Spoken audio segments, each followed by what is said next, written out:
Je vous rassure tout de suite, il s'agit de la dernière intervention ce soir avant la conclusion. Je suis ravie d'être présente pour introduire les parties de notre code relatives aux droits des femmes et plus précisément en droit de la migration et en droit à la libre circulation et au séjour. Durant mes 6 années au barreau de Bruxelles, j'ai pratiqué ces matières car il me tenait à cœur de garantir un accès à la justice pour les personnes particulièrement vulnérables.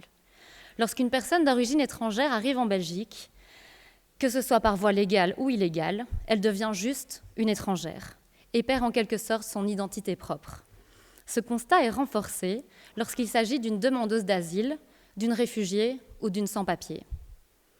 Petit à petit, il me paraissait de plus en plus évident qu'il fallait déconstruire les cases dans lesquelles notre société classe tous ses citoyens, en fonction soit de sa situation administrative, soit de sa nationalité. C'est d'ailleurs la raison pour laquelle nous avons décidé de parler du droit de la migration et non du droit des étrangers dans l'intitulé de notre commentaire. Durant plusieurs années, j'ai pu écouter, conseiller et je me suis battue pour ces étrangères et ces étrangers. Beaucoup de dossiers m'ont marqué et je ne suis pas prête de les oublier. Ce combat, je continue à le mener dans le secteur associatif.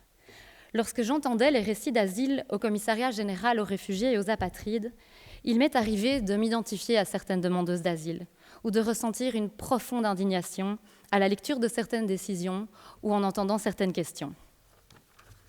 Cela a entre autres été le cas lorsque j'ai accompagné une femme qui a raconté qu'un militaire s'était couché sur elle et qu'elle avait eu ensuite très mal entre les jambes, avant d'éclater en sanglots. L'officier de protection lui a répondu froidement qu'il n'avait pas bien compris ce qu'elle voulait dire par là. Il n'avait pas bien compris ce qu'elle voulait dire par là et il voulait sans doute entendre le verbe violer. Cet homme a ensuite pris une décision de refus de reconnaissance du statut de réfugié, estimant son histoire non crédible. Dans le même registre, l'Office des étrangers, qui n'accordait aucun crédit aux plaintes déposées par des femmes victimes de violences conjugales, m'a tout simplement indignée. Ou encore, le fait que les femmes qui réduisaient leur temps de travail pour prendre soin des enfants à la maison et qui voyaient donc leur rémunération diminuer, ne remplissaient plus les conditions économiques pour obtenir certains titres de séjour dans notre pays. Les décisions prises en droit de la migration ne prennent pas suffisamment en compte le genre. En appliquant et en transposant des normes supranationales sans prendre en compte la dimension du genre, comme par exemple en ce qui concerne la condition économique pour pouvoir prétendre à un regroupement familial qui ne tient pas compte du fait que la majorité des temps partiels en Belgique sont occupés par des femmes qui bénéficient donc structurellement de revenus inférieurs à ceux des hommes, la Belgique reste trop souvent aveugle face aux logiques patriarcales qui continuent à traverser notre société. Pour lutter contre ce sexisme institutionnalisé, nos autorités, tant législatives qu'exécutives ou judiciaires, devraient chausser des lunettes féministes pour traquer le sexisme qui sévit en droit de la migration et en droit à la libre circulation. Mon expérience professionnelle m'a donc fait réaliser la violence du droit de la migration envers les femmes qui ont vécu des événements traumatisants dans leur pays d'origine en raison de leur genre. Pour la plupart, elles ont fui une société patriarcale dans laquelle leurs droits n'étaient pas respectés, pour venir chercher chez nous une protection internationale dans un pays où l'égalité des droits entre les femmes et les hommes n'est toujours pas effective. En ne tenant pas suffisamment compte des violences faites aux femmes, que ce soit sur notre territoire ou à l'étranger, on les invisibilise dans notre politique migratoire. Aujourd'hui, ces femmes ne sont pas assez protégées, tant en droit belge qu'en droit international. Celles-ci sont donc doublement pénalisées, d'une part en raison de leur genre et d'autre part de leurs origines étrangères.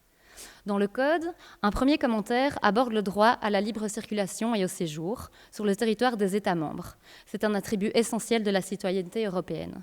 Dans un second commentaire, nous avons choisi d'épingler certaines pratiques et normes problématiques en droit de la migration, d'abord en matière d'asile et puis en droit au séjour.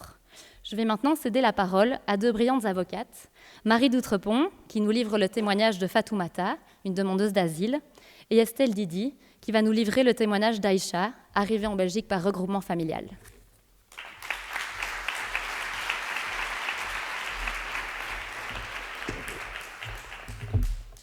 Bonsoir. Voilà, alors moi j'aimerais pouvoir vous dire, c'est une des dernières interventions, je vais vous livrer quelque chose de léger et de joyeux, mais malheureusement ça ne va pas être possible. parce que moi, je vais vous livrer le récit d'une de mes clientes qui ne pouvait malheureusement pas être présente ce soir, mais qui a écrit son témoignage. Donc, je m'appelle Fatoumata, je viens de Djibouti, j'ai 21 ans. Je suis arrivée en Belgique il y a 3 ans pour y introduire une demande d'asile. J'ai été entendue une première fois à l'Office de l'étranger, en Peul, qui est ma langue maternelle, et en présence d'un interprète homme qui avait environ 50 ans, qui m'a demandé si je voyais une objection à ce que ce soit lui qui traduise ou si je voulais être assistée par une femme. Dans ma culture, ça ne se fait pas pour une femme, encore moins une jeune femme vis-à-vis d'un homme plus âgé de le désavouer, donc je lui ai dit qu'il n'y avait pas de problème, même si, dans le fond, je me serais sentie plus à l'aise avec une femme. Et la personne qui m'interrogeait m'a demandé pourquoi j'avais demandé l'asile. Alors je lui ai expliqué que ma famille m'avait mariée à un homme qui avait 64 ans. Quelques mois plus tard, j'ai été convoquée au commissariat général aux réfugiés et aux apatrides, le CGRA. Entre-temps, on m'avait désigné un avocat que j'ai été rencontrer et qui m'a expliqué comment ça se passerait. Et puis je suis arrivée à l'audition au CGRA. Et là, c'était pas lui qui était présent, c'était quelqu'un d'autre. Donc j'ai été un peu surprise et inquiète du fait qu'on ne m'ait pas prévenue de ce changement, mais j'ai décidé de me concentrer malgré tout sur mon audition. Et j'ai réexpliqué mon histoire. J'ai expliqué que j'avais été mariée de force à un homme qui avait l'âge d'être mon grand-père et qui m'avait violée tous les soirs depuis la nuit de noces jusqu'à mon départ du pays. À ce moment-là, la personne qui m'interrogeait m'a dit que je faisais là des déclarations contradictoires par rapport à ce que j'avais fait à l'Office des étrangers, puisque à l'Office des étrangers, j'avais seulement dit que j'avais été mariée à un homme qui avait 64 ans, qui avait déjà 2 épouses et 7 enfants, mais je n'avais pas dit que ce mariage avait été forcé. Par ailleurs, il m'a dit qu'il ne comprenait pas pourquoi je n'avais pas dit à mon père que je ne voulais pas de ce mariage, que si c'était mon père, forcément il voulait mon bonheur et que j'aurais dû le lui dire. Et il trouvait aussi étrange que je n'ai pas pu dire quelle était la profession de mon mari. Alors j'ai essayé de lui expliquer que dans mon pays, c'est le père qui décide, que les enfants n'ont rien à dire, les filles encore moins. Et que quant à mon mari, je ne le voyais que la nuit quand il venait me violer et que je ne le voyais pas la journée, que j'étais donc bien en peine de savoir ce qu'il faisait comme métier. Mais ma demande d'asile a été rejetée malgré tout. Le CGRA a considéré que mes déclarations étaient contradictoires et que je ne savais pas donner assez de détails sur mon mari, que je n'étais donc pas crédible. Ça m'a vraiment anéanti. Les cauchemars et les insomnies qui commençaient à passer sont revenus. Mon avocat a malgré tout introduit un recours devant le Conseil du contentieux des étrangers, le CCE. J'ai été convoquée à l'audience quelques mois plus tard. J'étais très stressée, j'avais préparé quelque chose à dire, j'avais dû me lever à 4h du matin parce que mon centre d'accueil est à Couvin et que je devais prendre un bus, 2 trains, un bus et puis encore marcher pour arriver à l'audience. À l'audience, le juge m'a posé quelques questions sur mon mariage. J'étais assez mal à l'aise parce que la salle d'audience était pleine à craquer de compatriotes et qui me demandaient des détails sur la nuit de noces et sur le nombre de fois où j'avais été violée. Et puis mon avocat a plaidé et j'ai dit que je voulais dire quelque chose, mais le juge m'a dit que mon avocat avait déjà tout dit. Ça a duré très peu de temps, moins de 5 minutes. Et puis quelques mois plus tard, j'ai reçu la décision du CCE qui a confirmé en tout point la décision du CGRA. J'ai donc perdu ma place en centre d'accueil et j'ai vécu quelque temps à la rue. Au bout d'un moment, un homme m'a proposé de venir loger chez lui. J'ai accepté parce que je n'avais pas d'autre choix. Et quand je suis arrivée chez lui, il m'a dit que si je voulais loger là-bas, il fallait que je couche avec lui. Comme je n'avais pas le choix, j'ai accepté, mais il refusait de se protéger. Au bout de 3 mois, je suis tombée enceinte. Quand il a appris que j'étais enceinte, il m'a remise à la rue. J'étais désespérée. Heureusement, je suis tombée sur une compatriote qui m'a accompagnée dans une association spécialisée qui s'appelle le GAMS, le groupe pour l'abolition des mutilations sexuelles. Et la dame qui m'a reçue m'a posé des questions que personne ne m'avait posées jusque-là. Elle m'a demandé si j'avais subi une mutilation génitale féminine. Je lui ai dit que oui, que comme 97% des femmes dans mon pays, j'ai été infibulée, c'est-à-dire qu'on m'a coupé à vif le clitoris et on a cousu les grandes lèvres de mon vagin quand j'avais environ 10 ans. Mon mari m'a ouverte avec un couteau le soir de mes noces. J'avais jamais raconté ça à personne parce que personne ne m'avait jamais posé de questions là-dessus. Elle m'a aussi demandé si j'avais eu des problèmes pendant mon trajet jusqu'à la Belgique. J'ai dit oui, que j'avais été violée 2 fois par des passeurs en Libye et 1 fois par un garde dans une prison en Grèce. Et puis elle m'a demandé si je craignais de nouvelles mutilations en cas de retour à Djibouti. Et j'ai encore dit oui, que ma cousine avait subi cela. Elle avait eu un enfant hors mariage suite à un viol et elle avait été recousue si serrée qu'elle n'arrivait plus à faire pipi, qu'elle était morte d'une infection. Et donc le GAMS, à ce moment-là, m'a proposé de faire une nouvelle demande d'asile en invoquant tous ces éléments. J'ai fini par être reconnue réfugiée en raison du risque de mutilation génitale dans mon pays. Alors je ne comprends quand même pas pourquoi personne ne m'a jamais posé cette question, alors qu'il est presque impossible pour une Djiboutienne d'échapper à une excision. Je ne savais pas que je pouvais obtenir l'asile grâce à ça, alors j'en ai pas parlé. Et en fait, ni mon avocat, ni les instances d'asile qui sont censées être spécialistes de ces questions ne m'en ont parlé. En fait, je n'ai pas pensé que ça pouvait être important. Alors, je suis évidemment heureuse que mon enfant puisse grandir dans de bonnes conditions, mais je regrette tout ce temps perdu, toutes ces souffrances. Ma deuxième avocate, qui m'a accompagnée lors de la deuxième demande d'asile, m'a expliqué que le problème, c'est que la Convention de Genève, qui s'applique aux demandes d'asile, ne mentionne pas le genre comme un critère de reconnaissance de la qualité de réfugié. On peut être reconnu réfugié en raison d'une crainte de persécution en raison de sa race, de sa nationalité, de ses opinions politiques, de sa religion ou de son appartenance à un certain groupe social, mais pas en raison de son genre. Les conséquences, c'est qu'on demande systématiquement à tous les candidats et toutes les candidates à l'asile s'ils sont membres d'un parti politique, mais on ne demande jamais aux femmes de mon pays, dont 97% se sont vues brutalement mutiler le sexe, où les mariages forcés et précoces sont légion, où la notion de viol conjugal n'existe pas, si elles craignent des persécutions en raison de leur genre en cas de retour à Djibouti.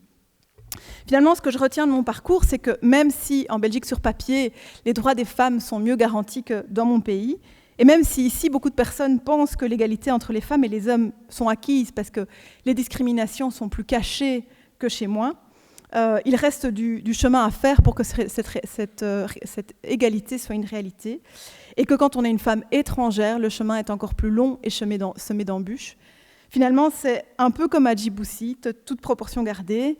Si tu as de la chance, du culot, de la ténacité ou un peu de tout ça, tu as des chances de t'en sortir. Les autres, celles qui sont trop traumatisées, celles qui ont perdu espoir dans les institutions belges, celles qui n'ont plus le courage, restent sur le carreau. Et donc, je ne peux que saluer la sortie d'un code de droits des femmes et me réjouir du succès de la conférence rencontrée ce soir. J'espère que cela annonce des avancées réelles vers un monde où le féminisme ne sera plus nécessaire, parce que l'égalité entre les femmes et les hommes, quelle que soit leur origine et leur histoire, sera devenue une réalité. Je vous remercie.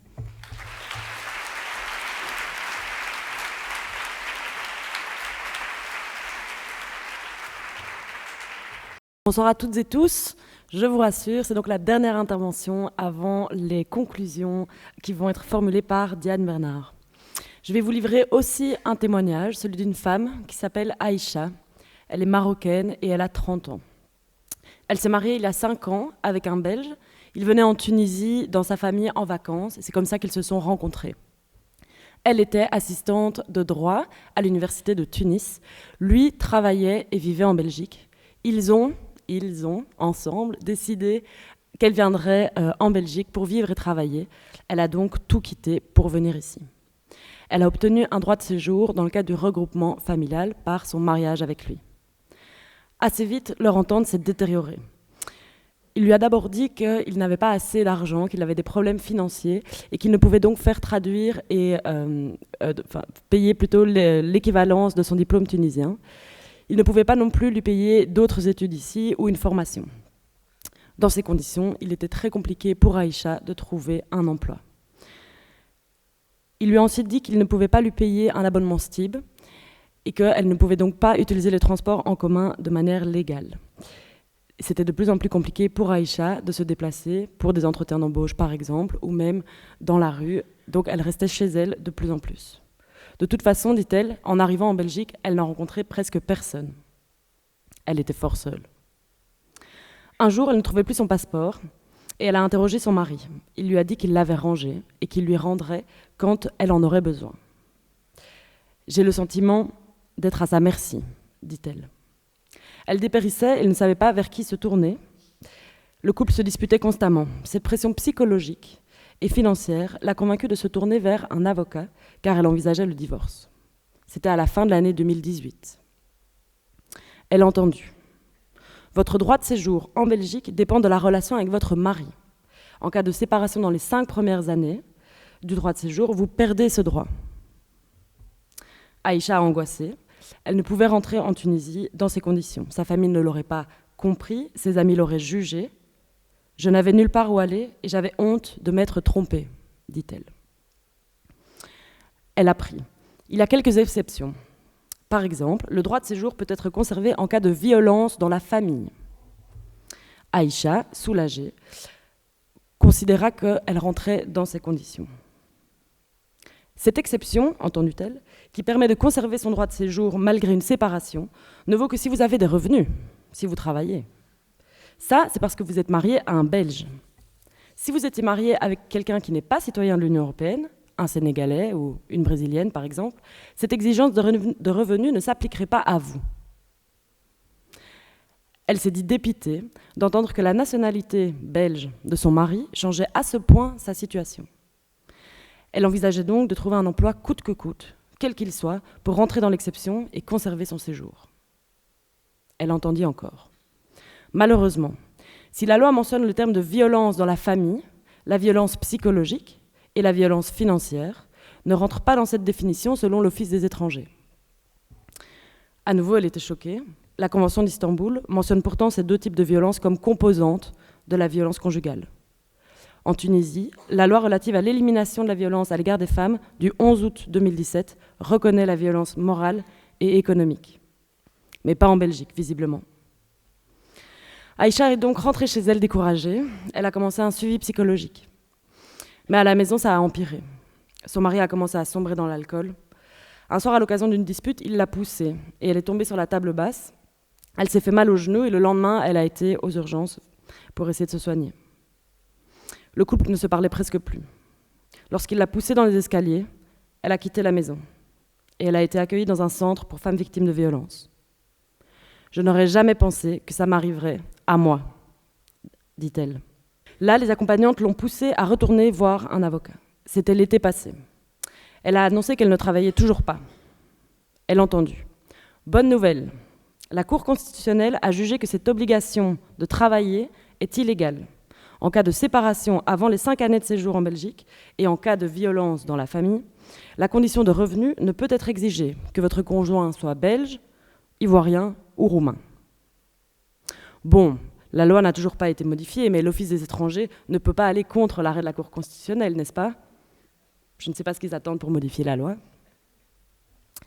Vraisemblablement, Aïcha ne satisfait pas aux conditions pour conserver son droit de séjour en Belgique.